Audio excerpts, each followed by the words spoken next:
কোরআনকে মানা হবে না, এইরকম কথা নিয়মিত বলতেছে। আরও দুঃখজনক ব্যাপার, একের চেহারাটা মনে হয় টাটকা টাটকা টাটকা অলি। কে বলে যেন? ওই যে আমির হামজা বলে, কয় যে আপনারা মাজার টাজার এই জায়গায় দেখেন টাটকা অলি, দেখেন টাটকা অলি। টাটকা অলি যদি দেখেন তাহলে জিন্দা অলি ডক্টর শফিকুর রহমান, সেই জিন্দা অলি।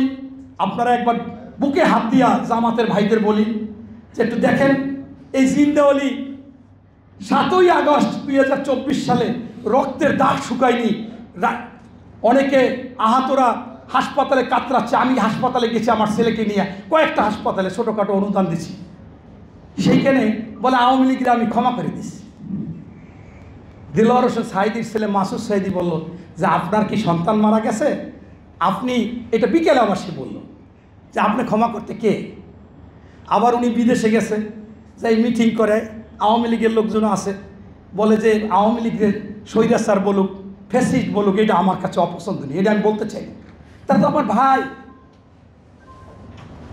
আবার ভারত নাকশ হয়, বক্তৃতা আছে আমার কাছে 2-3 দিনের বক্তৃতা।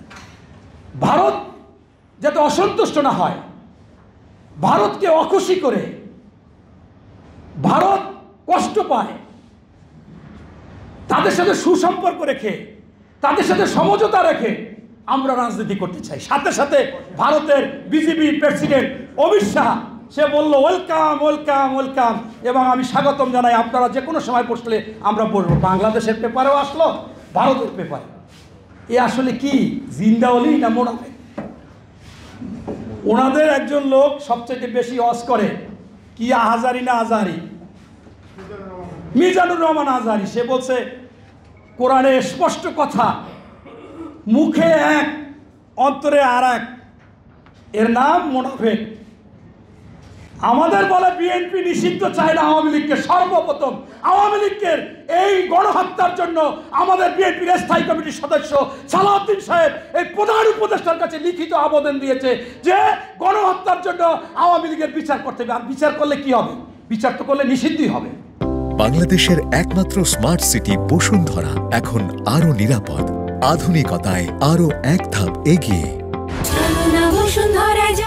আমাদের মহাসচিবের বদনাম বলে যে নিষিদ্ধ চায় না। আমরা বলেছি আমরা গায়ের জোরে আমরা বলে নিষিদ্ধ করব না।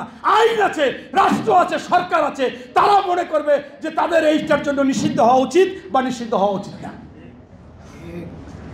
এখন এইটাকে কাট করে আমি শেষে একটা কথা বলতে চাচ্ছি, এরকম যে আমাদের বিএনপির ভাইস চেয়ারম্যান আলতাফ হোসেন চৌধুরী, উনি কিন্তু লোকটা খুব ভালো, নরম মনের।